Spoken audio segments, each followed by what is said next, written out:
শান্তি, গোল্লায় যাক শান্তি। আমাকে নোবেল প্রাইজ দেওয়া হয়নি, তাই আমি আর দুনিয়ায় শান্তি বজায় রাখতে বাধ্য নই। বিশ্বাস হচ্ছে না তো? মনে হচ্ছে কোনো ভিলেনের ডায়লগ দিচ্ছি। জি না দর্শক, এটা কোনো ভিলেনের ডায়লগ নয়। এই কথাগুলো গতকাল আমেরিকার প্রেসিডেন্ট ডোনাল্ড ট্রাম্পের। আর তিনি এই কথাগুলো চায়ের আড্ডায় বলেননি, লিখিতভাবে নরওয়ের প্রেসিডেন্টকে চিঠিতে জানিয়েছেন। ভাবুন একবার, বিশ্বের সবচেয়ে শক্তিশালী দেশের প্রেসিডেন্ট, যার হাতে নিউক্লিয়ার বোমার কোড, তিনি রেগে আছেন কারণ তাকে নোবেল পিস প্রাইজ দেওয়া হয়নি। আর এই রাগের ফলাফল কি হতে যাচ্ছে জানেন? মধ্যপ্রাচ্যে এখন আর শুধু যুদ্ধের মেঘ নেই, সেখানে রীতিমতো ঝড় শুরু হয়ে গেছে। আপনারা যারা ভাবছেন আরে ইরান আর আমেরিকা সেই তো সাপে নেউলে সম্পর্ক, কিচ্ছু হবে না, তারা আজ জীবনের সবচেয়ে বড় ভুলটা করছেন। কারণ গত 24 ঘন্টায় উপসাগরীয় অঞ্চলে যা যা মুভমেন্ট হয়েছে, যা যা অস্ত্র নামানো হয়েছে, তা গত 10 বছরেও দেখা যায়নি। প্রিয় দর্শক, আজকের এই প্রতিবেদনে আমি আপনাদের এমন কিছু ডিক্লাসিফাইড তথ্য এবং গ্রাউন্ড রিয়ালিটি দেব, যা শোনার পর আজ আপনি বাস্তবেই বুঝতে পারবেন ইরানের উপরে আমেরিকার হামলা হবে কি হবে না। ট্রাম্প কি সত্যি তার নোবেল না পাওয়ার রাগ ইরানের উপর ঝাড়তে যাচ্ছেন, নাকি এর পেছনে আছে আরও গভীর কোনো জিওপলিটিক্যাল গেম? স্বাগতম দর্শক বন্ধুরা, আপনাদের সকলকে আমি অনুপ বিশ্বাস, আর আপনারা দেখছেন এটাই রিয়ালিটি।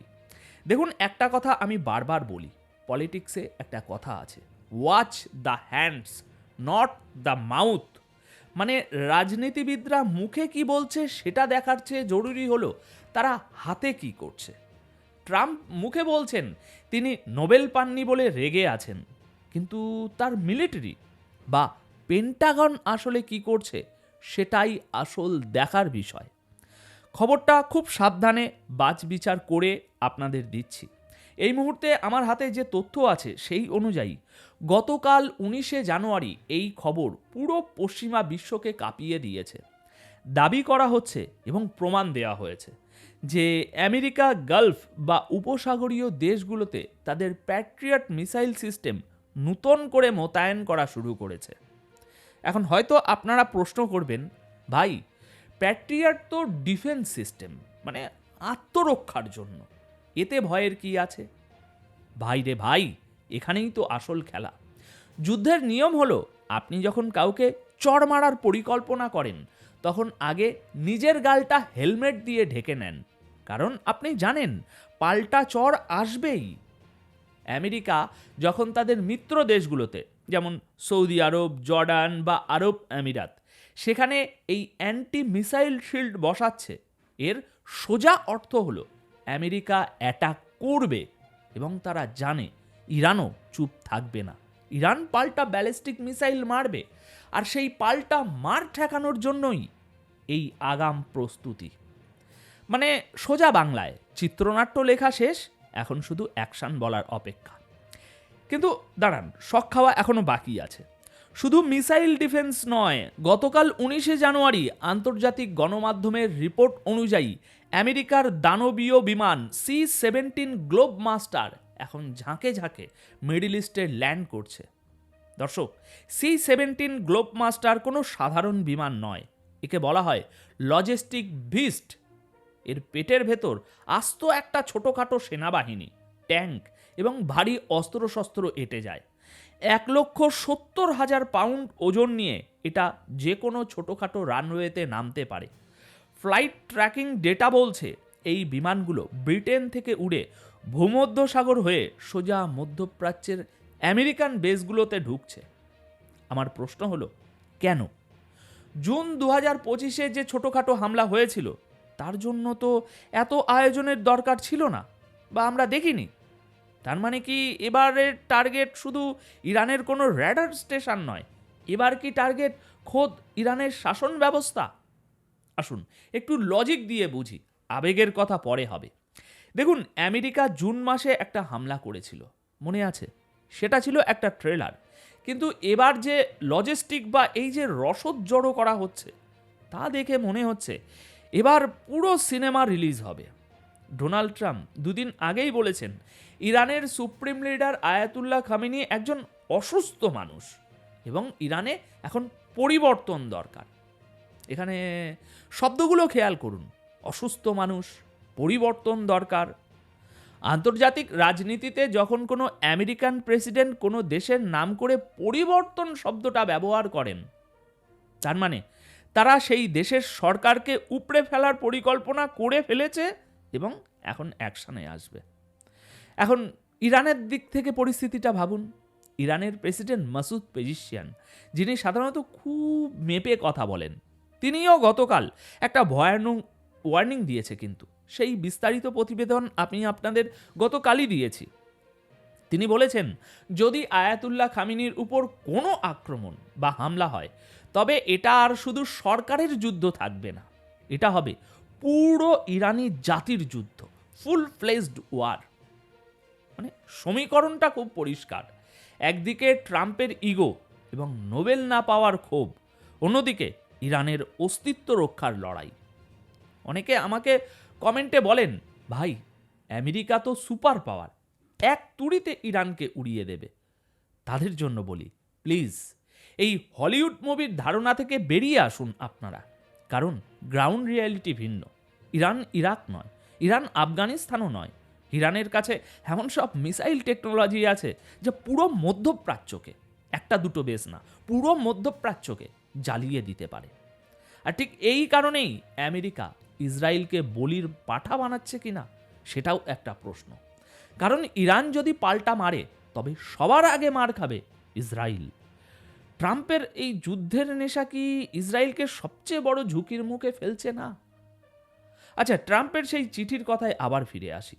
নরওয়ের প্রধানমন্ত্রীকে লেখা চিঠিতে ট্রাম্প গ্রিনল্যান্ডের প্রসঙ্গও টেনেছেন। তিনি বলছেন রাশিয়া আর চীনকে ঠেকাতে গ্রিনল্যান্ড আমেরিকার চাই। তার মানে বুঝতে পারছেন, এই লোকটার মাথায় এখন গ্লোবাল ডমিনেন্স বা বিশ্ব দখলের নেশা চেপেছে। তিনি আর কোনো নিয়ম মানতে রাজি নন। যখন কোনো রাষ্ট্রপ্রধান বলেন আমি আর শান্তি মানতে বাধ্য নই, তখন বুঝে নেবেন বারুদের স্তূপে আগুনটা তিনি নিজেই দেবেন। আচ্ছা, বাদ দিন এসব ভারী ভারী কথা, আসুন একটু সহজ করে ভাবি। মনে করুন আপনার পাড়ায় একজন মাস্তান আছে। সে একদিন হঠাৎ ঘোষণা দিল আমাকে ক্লাবের সেক্রেটারি করা হয়নি, তাই কাল থেকে পাড়ায় আর কোনো শান্তি থাকবে না, আমি যাকে ইচ্ছা তাকেই পেটাতে পারি। অবস্থাটা ঠিক এমনই দাঁড়িয়েছে। ট্রাম্পের এই আচরণকে অনেকে ম্যাডম্যান থিওরি বলেন। তিনি নিজেকে এতটাই আনপ্রেডিক্টেবল বা পাগলাটে হিসাবে উপস্থাপন করছেন যাতে তার শত্রুরা ভয়েই অর্ধেক মরে থাকে। কিন্তু সমস্যা হলো ইরানও তো আর বসে নেই। ইরানি হ্যাকার গ্রুপ হান্ডালা আরেকটি তথ্য ফাঁস করেছে। তারা বলছে আমেরিকার বিমানবাহী রণতরী ইউএসএস আব্রাহাম লিঙ্কন, যেটা সাগরে ভাসমান একটা ছোটোখাটো শহর, যেটা নিয়ে বিভিন্ন রিপোর্ট ইতিমধ্যেই আমি আপনাদের দিয়েছি যে ধেয়ে আসছে, সেটা তার পুরো স্ট্রাইক গ্রুপ নিয়ে আগামী শনিবারে মিডল ইস্টের স্ট্র্যাটেজিক পয়েন্টে পৌঁছে যাবে। আগামী শনিবার, মানে আর মাত্র 4 দিন অপেক্ষা। আমার কেন জানি মনে হচ্ছে আমেরিকা এবার এমন কিছু করতে যাচ্ছে যা আমরা ইতিহাসে আগে দেখিনি, অন্তত আমি দেখিনি। ভেনিজুয়েলার কথা মনে আছে? আমেরিকা কিভাবে সেখান থেকে প্রেসিডেন্টকে তুলে নিয়ে গিয়েছিল মাত্র কিছুদিন আগে। মানে অন্য দেশ থেকে প্রেসিডেন্টকে কিডন্যাপ করে নিয়ে আসারও রেকর্ড আমেরিকার আছে। ট্রাম্প প্রশাসন দেখেছে যে তারা ভেনিজুয়েলায় যা করেছে বা অন্যান্য দেশে যা করেছে তাতে বিশ্ববাসী শুধু নিন্দা জানিয়েছে, কেউ কিচ্ছুটি করেনি আমেরিকার। সেই বাংলায় একটা প্রবাদ আছে না, বাঘের মুখে রক্তের স্বাদ লাগলে সে আর মানুষ ছাড়ে না। আমেরিকার অবস্থা হয়েছে তাই। তাদের মুখে রক্তের স্বাদ লেগে গেছে। তারা দেখছে আরে আমি তো যা ইচ্ছা তাই করতে পারি, কেউ তো আমাকে থামাচ্ছে না। এই কনফিডেন্সটাই এখন বিশ্বের জন্য সবচেয়ে ভয়ের কারণ। এখন সবশেষে একটা কথা বলি, দেখুন পরিস্থিতি এখন পয়েন্ট অফ নো রিটার্নের দিকে যাচ্ছে। একদিকে C-17 গ্লোব মাস্টারে করে হাজার হাজার টন অস্ত্র নামছে মধ্যপ্রাচ্যে, অন্যদিকে প্যাট্রিয়ট মিসাইল দিয়ে শিল্ড তৈরি করা হচ্ছে। আর সাগরে দ্রুত ধেয়ে আসছে আব্রাহাম লিঙ্কন ক্যারিয়ার গ্রুপ। এবং এই সব কিছুর কেন্দ্রে আছেন এমন একজন মানুষ যিনি মনে করেন নোবেল প্রাইজ না পেয়ে তিনি ঠকে গেছেন, তাই এখন তিনি নিজের নিয়ম নিজেই বানাবেন। তাই দর্শক, আগামী 4-5টা দিন এই সময়টা মিডল ইস্টের জন্য এবং সম্ভবত পুরো বিশ্বের জন্য ক্রুশিয়াল। নীরবতাটা লক্ষ্য করেছেন? ইরানের দিক থেকেও কিন্তু অদ্ভুত নীরবতা, আর ঝড়ের আগের নীরবতা সবসময়ই ভয়ঙ্কর হয়। তারা ইরানের সুপ্রিম লিডার বা টপ লিডারশিপকে টার্গেট করে এমন এক সার্জিক্যাল স্ট্রাইক বা আচমকা হামলা চালাবে যা জুন মাসের হামলার চেয়ে অন্তত 10 গুণ বেশি ধ্বংসাত্মক হবে। ট্রাম্প চাইবেন একটা বড় ধামাকা করে ইরানকে আলোচনার টেবিলে বাধ্য করতে, কিন্তু আমার ভয় হলো ট্রাম্পের এই জুয়া এবার বুমেরাং হবে। ইরান এই আঘাত হজম করবে না এবং আমরা খুব শীঘ্রই ইসরায়েল এবং আমেরিকান বেসগুলোতে এমন এক পাল্টা মিসাইল বৃষ্টি দেখতে যাচ্ছি যা এই যুদ্ধকে হয়তো হয়তো তৃতীয় বিশ্বযুদ্ধের দোরগোড়ায় নিয়ে যাবে। যতদূর মনে হয় আগামী শনিবারের পর পৃথিবী আর আগের মতো থাকবে না। এখন আপনাদের কি মনে হয়, ট্রাম্পের নোবেল না পাওয়ার রাগ কি আমাদের ডোবাবে, নাকি ইরান এবার আমেরিকাকে সত্যি উচিত শিক্ষা দিয়ে ছাড়বে? কমেন্ট করে জানান আপনাদের মতামত। আমি খুব গুরুত্ব দিয়ে পড়ি আপনাদের প্রত্যেকের মতামত। দেখা হচ্ছে খুব শীঘ্রই আরও কোনো ব্রেকিং নিউজ নিয়ে। তত সময় ভালো থাকবেন, সুস্থ থাকবেন। ধন্যবাদ আপনাদের সকলকে।